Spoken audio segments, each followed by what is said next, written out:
Hope you guys like that little skydiving intro video. I'll put the rest of that at the end. But I really wanted to make this video for anyone who might be feeling kind of stuck in life, anyone who might be feeling a little bit unfulfilled with where they are. This past year I've done some pretty crazy things, stuff that most people would say is extremely risky, stuff that most people would be afraid of, stuff that I was absolutely terrified of. I quit my full-time job, so I was working in New York City. I had a job paying me well into six figures, a job that it was honestly my dream job, what I went to school for. I worked up to that point. I was working in data analytics. It was, I thought what was going to be my dream job, and I just realized I was unfulfilled. I didn't like it.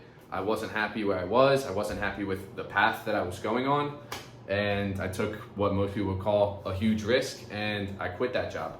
I emptied my bank account to invest in myself. Essentially, I spent money on courses, on coaches, on mentors. Another thing that most people would say is extremely risky. I left the US during this whole pandemic. I moved down here to Mexico, to a country, everyone speaks Spanish here. I don't really speak Spanish. I kind of do, but not really. Another thing that most people would consider to just be extremely risky, but to me, I kind of saw things a little bit differently. And if I wasn't happy where I was, if I wasn't fulfilled where I was, then the biggest risk to me was just staying put. And the biggest risk would be not to change, not to take those risks, not to step out and try to grow, try to do things differently, try to step out of that, that sphere that I had been in that whole time.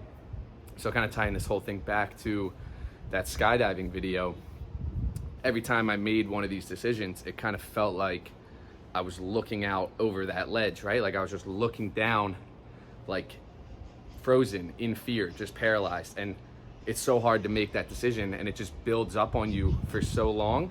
But then when you actually take that jump, that's when there is just so much growth and there's so much potential. And it's so relieving once you do that thing that you've been so afraid to do.